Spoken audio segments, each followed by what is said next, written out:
I'm telling everyone now, I will not go quietly and I will not go alone. I will not be the fall guy for other people's corruption. Naglaglaga na ang mga hinayupak na mga kawatan. Anak ng kagwang, may katapusan din eh. Wala na, end game na ho. Ang mga panluluko at mga pagnanakaw ng Romualdez Marcos Aranita sa gobyernong ito.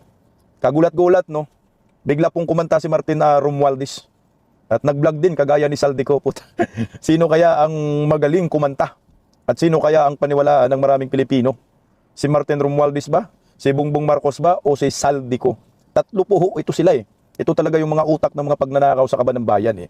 Kaso nga lang, yung pagkanta ni Martin Romualdez kagahapon, ang pinangalanan niya si Saldico at si Chis Escudero.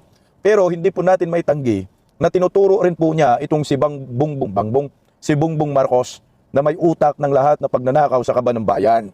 Yan ang maliwanag sa kanyang statement. Kaso, yung mga mainstream media, siyempre, hindi po nila dinadali si Bongbong Marcos. Pero tayo, ang liwanag po ng mga sinasabi ni Martin Romualdez na ang may kinalaman dito ay ang Executive Department. At yung mga nag-approve ng budget at ang yung mga pumirma. Sino ba yung huling pumirma? Di ba? Si Bongbong Marcos. So laglagan, porsyon na po itong mga script nila. Ang edisyon na ito ay laglagan, porsyon na. Hindi na po kinaya ng kanilang direktor ang paggawa ng script patungkol po sa pagnanakaw nila sa kaban ng bayan na mali-malitang pera. Ayon nga ho kay Martin Romualdez, I would fall alone. So ibig sabihin nito, sama-sama sila papuntang impyerno. Anak ng kagwang, dapat lang kayong tatlo maparusahan eh. O ito, ang magandang tanghali po muna sa ating lahat. Pa-like po muna, pa-share, pa-subscribe at siyempre pakipindot ang inyong mga notification bell para lagi po kayong updated sa ating mga video. Bago po natin i-play yung pagkanta ni Martin Romualdez, paano ba ho ito nagsimula? Ano po ang nangyayari? Bakit bigla-bigla na lang po kumanta itong si Martin magnanakaw si Martin?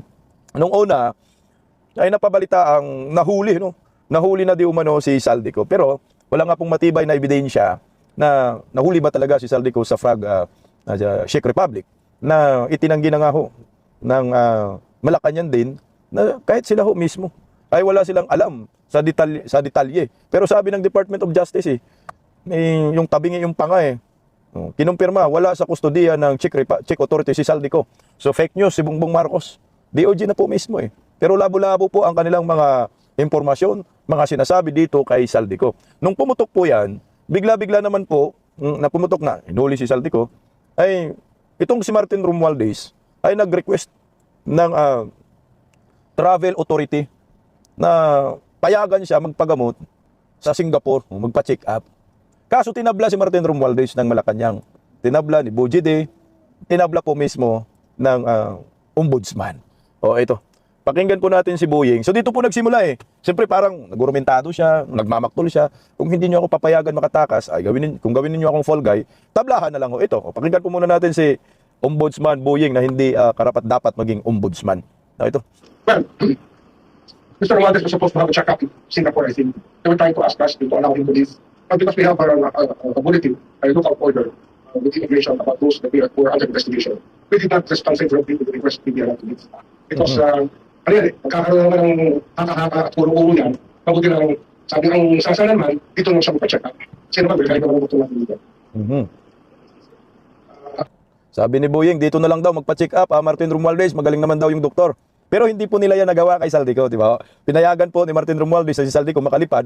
Siyempre si Bongbong Marcos naman kasi ang nagpalipad, magtago ka muna, magpalamig ka muna. Kaso nga lang, yung issue hindi mamatay-matay, tuloy-tuloy pa rin yung issue kasi trilyon-trilyon na pera yung hinahanap natin dahil sa flood control. So, pero ito, kay Martin Romualdez, napigilan nila na makaalis, makalipad, makatakas. Natakas na talaga ito. Actually, they were burning the rights yesterday and up to this morning. But ang ako ay have account, sabi ko, when you join government, you already surrender your right to travel, especially to another jurisdiction, especially if you're under investigation. In fact, hindi naman. Hindi namin siya pinalis. Hindi namin kaniyagan na maliit yung politin niya. Kasi nga, nakalungkot order because we've been investigating actively. Hindi na bumalik. We don't want that to happen. Utang ina, tinabla na ho talaga nila si Martin Romualdez. Baka daw hindi na bumalik. Talagang hindi na ho yan babalik, gaya ng ginawa ni Saldico. So ngayon, ang maiwan na lang si Bongbong Marcos. So, siguro, pinara na. Unang palisin yan. Putang ina, mag-alalayas talaga yan. Well, siguro, heart,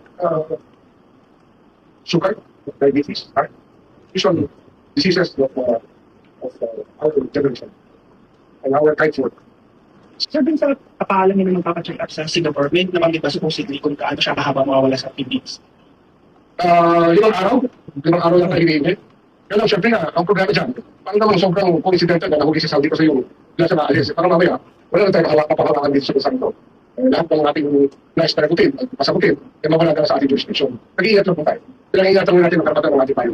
May karapatan din tayo pang Pilipino. Nasabi sa iyo pag-ulangas. Ayan, hindi po nakaalis dyan. Napigilan po, pinigilan ni Buying, pinigilan ni Bujide, ni Sandro Marcos, pinigilan ni Bongbong Marcos. Siguro dyan sa mga pagkakataong iyan, medyo nagdududa na siguro si Martin Romualdez na talagang ilalaglag na nila ako nito.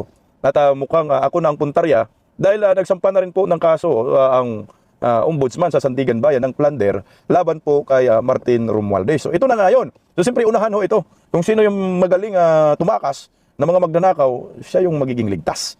So ito na po yung nangyayari. So laglagan portion na at hindi na po alam ng director, scriptwriter ng Palacio de Polvoron kung paano lusutan ho ito. So ang endgame, magiging sacrificial lamb at scapegoat itong si Martin Romualdez. Kasi wala naman pong ibang magiging scapegoat nito ng Malacanang kundi si Martin dahil si Saldico, sabi nila na-aristo pero hindi naman totoong na-aristo at hanggang ngayon wala pa rin at walang mananagot. Tandaan po ninyo, mag-e-eleksyon na. So ang mga taong bayan ngayon galit pa rin po sa gobyernong Marcos dahil walang napanagot. So ito tayo ngayon, bigla-bigla na pong kumanta si Martin Romualdez. Pakinggan po natin ang kanta ni Martin Romualdez dahil ang sabi niya, hindi ho siya po pwedeng mag-isa siyang babagsak. Anak ng kamuti, isasama ko kayo lahat sa impyerno. O pakinggan natin si Tambaloslos. Yari na mga bumunistang tanganista. Stop ng mga allowance, Jamagno. Magandang araw sa inyong lahat. For a long time, I chose to remain silent. I did so out of respect for the legal process. I did so because I did not want to add more noise to an already divisive issue. I did so because I believed that if I cooperated fully, submitted myself to the proper authorities, and answered every question asked of me, the truth would eventually speak for itself. But there comes a point when silence is no longer prudence. My silence has been abused and weaponized to build a narrative that is false, twisted, and unfair. So let me be clear. I will not keep quiet anymore. I will face this head on, and I will speak with facts because the truth deserves to be heard. Today, I'm taking this opportunity to speak directly to the Filipino people. From the start of this controversy, I have been cooperative. I personally appeared before the proper authorities. I voluntarily submitted my affidavit to the ICI. I provided the information and documents asked of me. I did not hide. I did not run. I did not evade scrutiny. I faced it head on within the proper channel because I know there is no evidence that proves I committed plunder, conspiracy to commit plunder, or any similar offense that the ombudsman may be contemplating against me.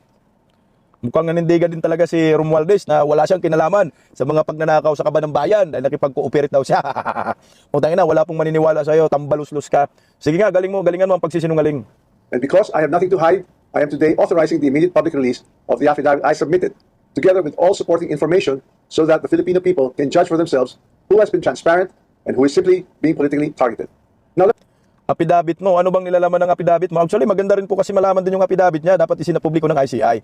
Ano bang script nilagay niya doon? Para siyempre mahimay din natin eh. Dahil matagal na po natin yung sinabi, sana yung apidabit mo, Romualdez, nilabas mo. Ano yung mga pinagsasabi mo doon? At sino yung mga ginagago mo, trinatridor ninyo sa circle ng sindikato sa pagnanakaw sa pera ng bayan? let us address the most absurd accusation of all, that I am supposedly the mastermind of this corruption scheme. How can I be the mastermind? I was the former Speaker of the House of Representatives, but the House of Representatives is only one part of the branch of government, the legislature. The national budget is not conceived, executed, implemented, bidded out, supervised, and completed by one congressman or even by Congress alone, and certainly not by the Speaker of the House. I want to make this simple and clear. The national budget does not depend on just one person. The budget does not begin in the House. It begins in the executive. The agencies and departments prepare their proposals. The executive consolidates them into the National Expenditure Program, and that program is then submitted to Congress. From there, the House deliberates, but the House is not one person, and it is certainly not the Speaker alone. It is a collegial body made up of hundreds of members, multiple committees, vice chairs, and institutional processes. In fact, there are around 85 committees, each with its own jurisdiction, leadership, and members. No Speaker can personally control every committee, much less direct the actions of other branches or government agencies. And in the Appropriations Committee itself, there are already more than 100 members, with many vice chairs, and Representative Toby Tiangco, who has been very vocal and upfront on this issue over the past months, was himself a vice chair of the Appropriations Committee in the previous Congress. So I have to ask, if there were real concerns about irregularities in the budget process, why were these not formally raised during the deliberations, or even during the plenary? The budget deliberation does not stop in the House. The Senate also conducts its own deliberations, reviews its own version, and plays its own role in shaping the final budget, and it is not a bystander. It is an active constitutional participant in this process. After that, the House and the Senate reconcile their versions in the bicameral conference committee. Only then is the final bill transmitted to the President for approval or veto. So let us be honest about what becomes law. The national budget is not the act of one person or one chamber. It is a product of a constitutional chain involving the executive, the House, and the Senate. This is something I want the public to understand. The budget process is collective, multi-layered, and shared. Accountability must apply to everyone involved, not selectively assigned after the fact, and certainly not when it becomes politically useful. If corruption were to occur in a magnitude made known to us over the past months, then it's clear that the real corruption does not happen at the level of the general legislative approval alone. It happens at the level of execution of the General Appropriations Act. It happens when projects are implemented. It happens where projects are actually implemented, where procurement is undertaken, where monetary disbursements are actually made. And it happens when substandard projects are passed off as legitimate or when ghost projects are made to appear real. That is why command responsibility is far more logically relevant in the executive branch, where there is actually supervision, operational control, and implementation on the ground, than in the collegial legislative body where constitutional role is deliberation and appropriation. So ngayon, ang tinuturo niya ngayon na may kasalanan, yung may command responsibility, ay yung executive. So ang tinuturo na niya na may kasalanan ay si Bongbong Marcos. So ngayon, ang sinabi niya dito, hindi ako mastermind. Kasi hindi naman ho ako ang mag-isa lang na gumawa ng budget. Hindi nga ikaw ang mastermind, pero isa ka sa mga mastermind. So mayroon pang pinaka-mastermind. At least ngayon din, kahit hindi ka umamin na hindi ikaw ang mastermind, maliwanag na ngayon sa taong bayan na yung corruption under Marcos admin ay sandamakmak at merong korupsyon. So ang hinahanap na lang ngayon natin kung sino po yung aaming mastermind at sino po yung ituturo na pinaka-mastermind tungkol sa paglilima sa kaban ng bayan. Kasi sabi ni Martin, hindi man ako mastermind. At saka malabo naman rin po na ang ituturo ni Martin Romualdez na mastermind ay si Saldico at si Chis Escudero. Kasi yun yung sinabi niya sa yung next part ng video. Pero bago po natin pakinggan, hindi po pwede magiging mastermind yung Escudero at nung sino to? Saldico. Ang pinaka-mastermind lumalabas ngayon kung hindi si Martin Romualdez, so walang iba kundi si Bongbong Marcos. Tuloy lang natin yung kanyang pagkanta. Congress does not build flood control projects. Congress does not conduct procurement. Congress does not inspect whether a project was actually completed. Congress does not certify whether the work done was substandard or not. So if the allegation is that there was a systemic corruption in flood control implementation, then the public should ask the obvious question, where does implementation actually happen? Definitely not in the session hall of the House of Representatives. Here's the simplest way to test that theory that I am the mastermind of this scheme. If I were truly involved in a fraudulent scheme of this nature, then the first place one would expect to see that pattern would be in my own district, in the projects most easily associated with me. You would have seen it in Tacloban, but I say this with absolute certainty. You won't see it in my district. My district has 0 ghost and 0 substandard flood control projects. 0. And that is verifiable. To prove this point, I'm authorizing my staff to share and release to the public the list of all the projects in my district that the authorities may deem attributable to me. Siyempre, kung ikaw naman magnanakaw, kung ikaw naman sindikato, alangan naman, magpapakita ka ng ebidensya, sasabihin mo sa amin, wala kaming ghost projects eh. Sa distrito namin, tingnan nyo, i-check mo. Kasi nga ikaw, nagnanakaw ka. Alangan naman ipakita mo sa publiko kung may ghost projects ka, na may ghost projects ka dyan sa Tacloban. Pero walang asinso yung ninyo, lugar. Yung kalsada yan, lubak-lubak, pinakapangit na syudad na naabutan ko ay Tacloban City. So ngayon, ang sinisisi na niya yung implementasyon, sabi niya, wala kaming hindi kami gumagawa ng proyekto. Parang ang ipinagtanggol niya dito, representatives talaga. So nagtuturuan na. Hindi, tambaluslos. Yung mga flood control na puro mga ghost projects, hindi ba mga congressional project yan? Kayo ina-allocate ninyo, kaya nga may allocables. Naalala nyo si Cabral, allocable sa lahat ng mga kaalyado nyo. Yun yung pambayad ninyo. Nang inimpits ninyo si Inday Sara, hanggang ngayon, meron pa rin yan. Kaya nang resulta, ang proyekto hindi ginawa, ang pera, binulsa, nilagay sa malita, yung ghost projects ang lumalabas na, utang ina, milyon na proyekto. Pero walang lumalabas, walang nagawa, kasi nga binilagay sa malita. The public scrutinize and verify for themselves.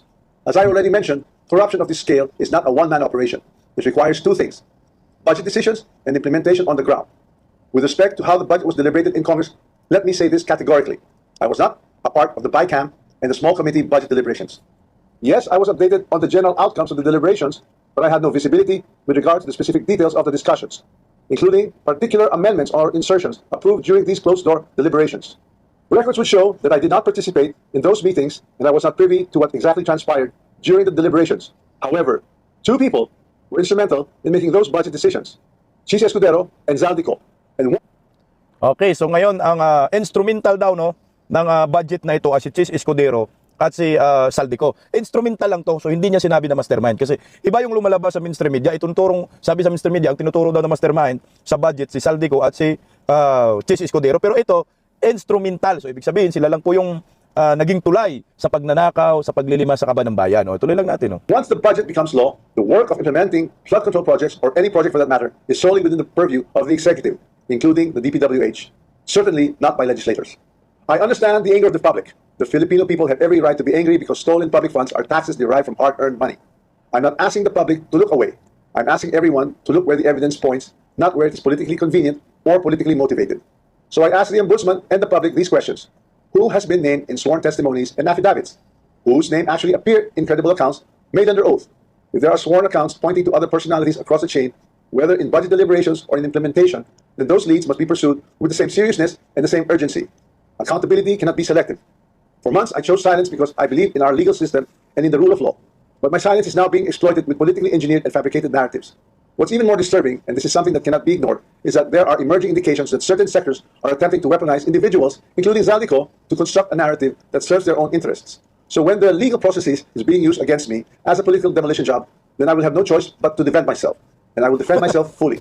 I will not allow myself to be turned into the scapegoat so that others who are actually accountable can walk away clean. If this is a political play to push me out and close the story, tarnishing my name and my reputation, then I'm telling everyone now, I will not go quietly and I will not go alone. I will not be the fall guy for other people's corruption. I have been in public life long enough, I have seen enough, I have heard enough. I know many things about this current administration and past administrations as well. And I say this carefully. If this matter is to be handled as a legal issue, then let it be handled legally, soberly, and according to evidence. But if certain people insist on waging this in the court of public opinion, then I will have no choice but to defend myself publicly as well. To the Ombudsman, I say this with full respect. If your office truly believes in justice, then follow the sworn statements, follow the records, and follow the evidence all the way. Do not stop where it is politically convenient. Do not settle for the easiest headline. Do not confuse public pressure with prosecutorial duty. What I ask of the office of the Ombudsman is simple. Follow the rule of law and due process. This is a serious matter, and it should be handled with seriousness, not with haste, theatrics, or shortcuts. I'm ready and willing to respond to every allegation in the proper forum, through the proper pleadings, motions, and submissions that the law allows. And to those who think they can throw me under the bus to save themselves, this is what I have to say to you. I am ready to defend my name. My silence should not be mistaken for weakness, ignorance, or fear.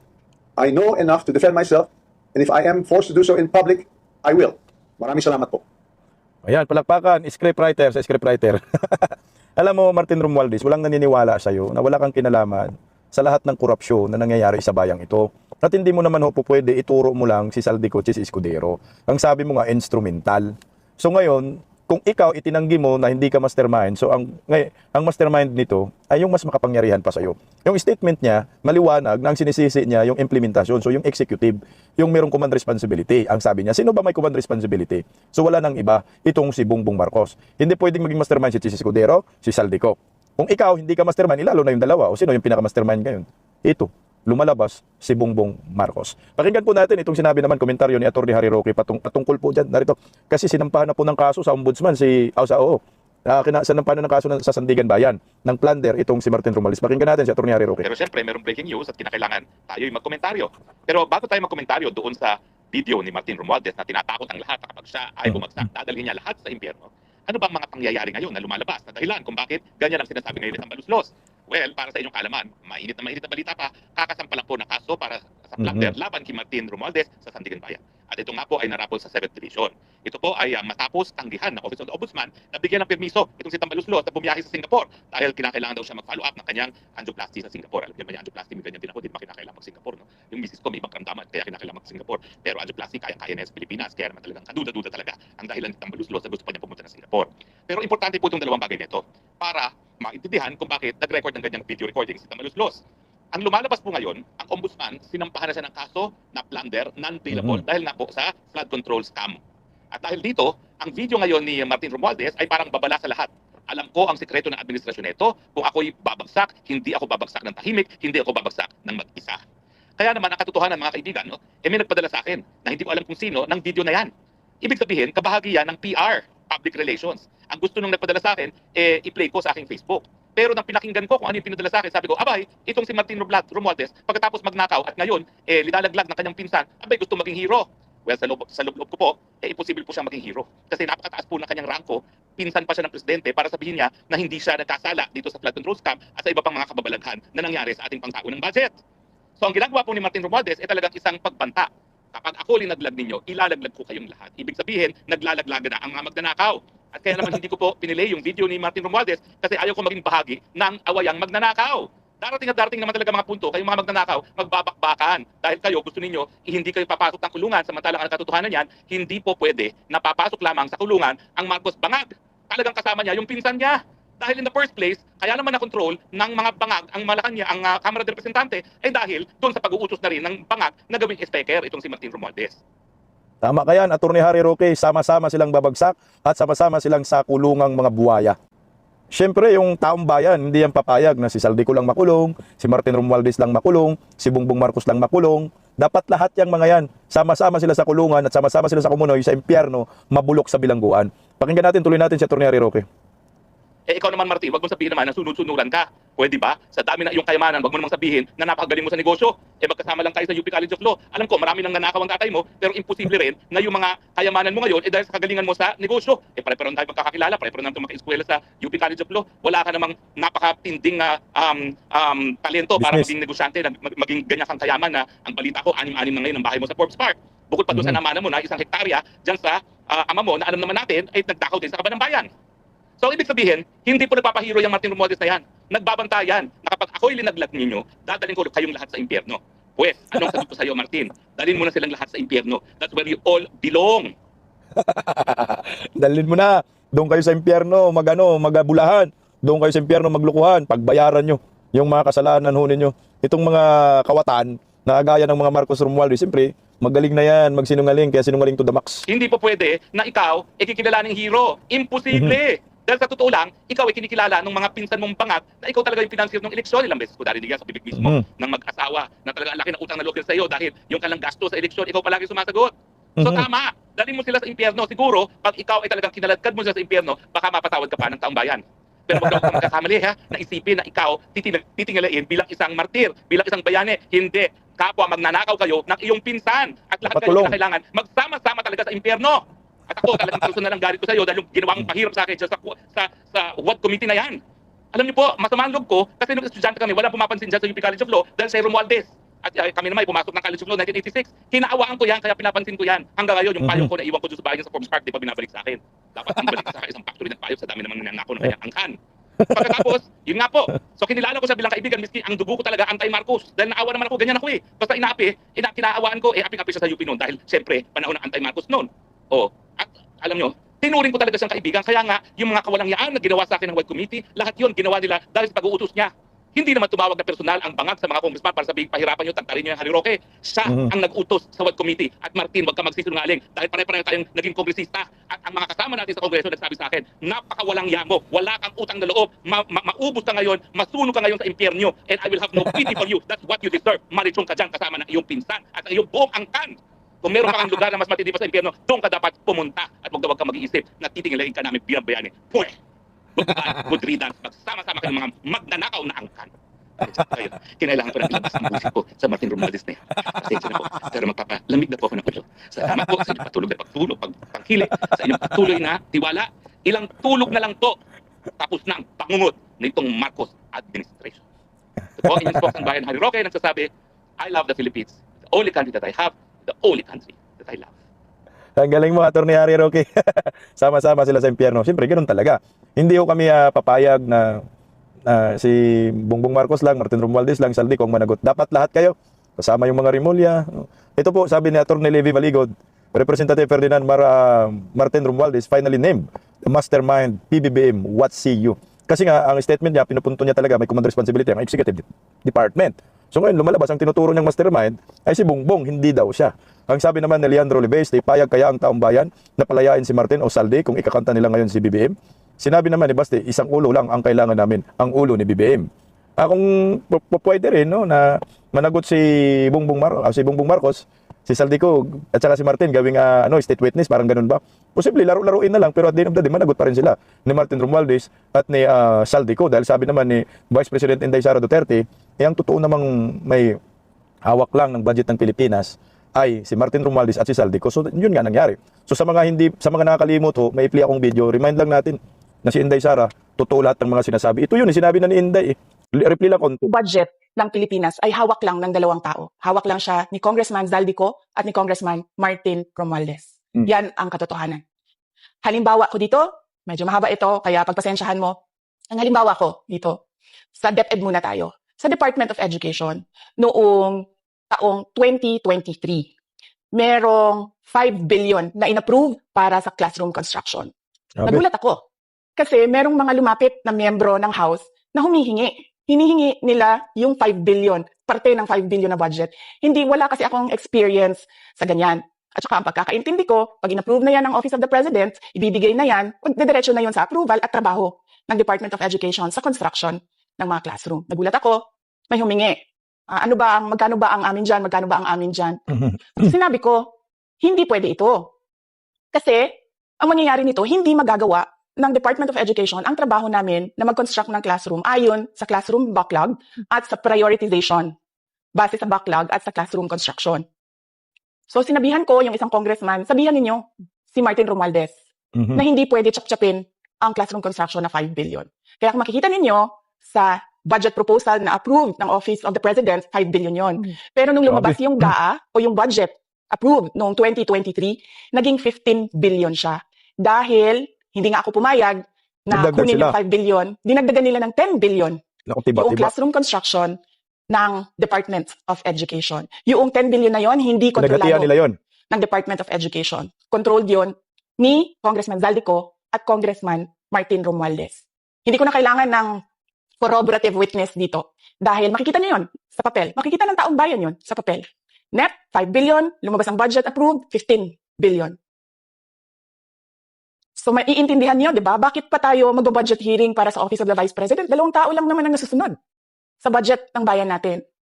Halimbawa, taong 2024, kung makikita nyo, ang approved na budget ng Office of the President para sa classroom construction ay 19 billion. Noong lumabas na ang House version ng Appropriations Bill, ay naging 24 billion ito. 5 billion dagdag. So, approved 19 billion, paglabas sa House, naging 24 billion.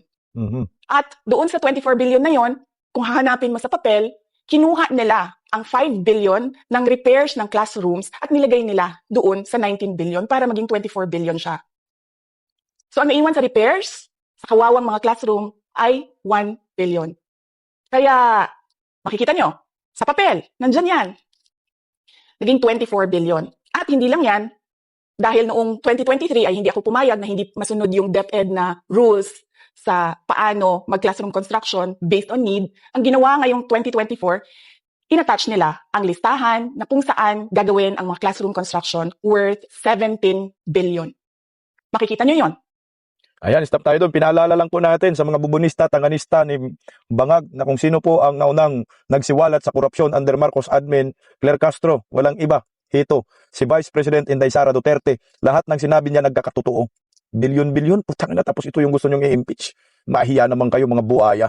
So ngayon, itong si Martin Romualdez ay nagtuturo. So ang nilaglag, si Zaldico, Bongbong Marcos at Chis Escudero. Hindi daw siya mastermind. So sino ang mastermind? Wala nang iba. Sinisi naman niya ang executive department at ang sabi niya may command responsibility. Di si Bongbong Marcos. Yan ang maliwanag. At sinabi rin naman niya na parang nagiging instrumento lang itong si Chis Escudero at Zaldico sa pagnanakaw. So ngayon, ang totoong mastermind, kayo magpinsan. Hindi po pwede isa ang mastermind dito eh. Pareho kayo magpipinsan ang mastermind. Sa Kaban ng Bayan, ang nagamit lang ho ninyo, naging instrumento galing sa bunganga mo, si Zaldico at si Chis Escudero. Kasama na rin siguro si Grace po dyan. Ayan, bahala na po ang taong bayan magusga dito. Makakatakas kaya si Martin Romualdez. Kailan kaya babagsak yung panga ni Bongbong Marcos? Malapit na ang tinatawag na there will be a day of reckoning.